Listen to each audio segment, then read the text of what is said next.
Hello guys. So next question is on always on. So what do you mean by routing list in always on? Okay, routing list means read only connections routing to the secondary or replica server. So how can you replicate that or route that connection? So read only routing list is the list of all ability group replica that are configured to accept read-only workloads.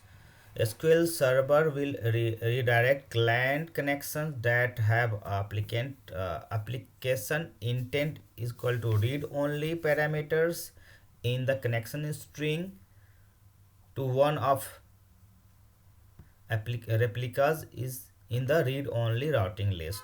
By default, the secondary replica refuses any read-only workload unless configured as receiving all the connections for read-only access or only read intent connections.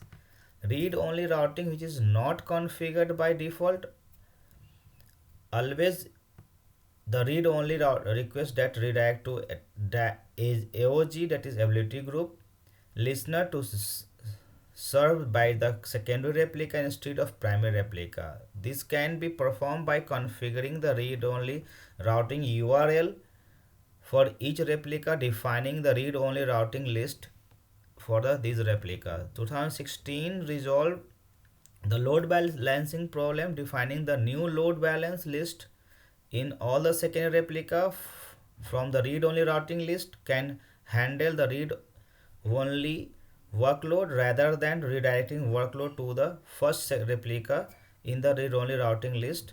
It is a prior version. So this way you can reroute or route that read-only connections to the replicas.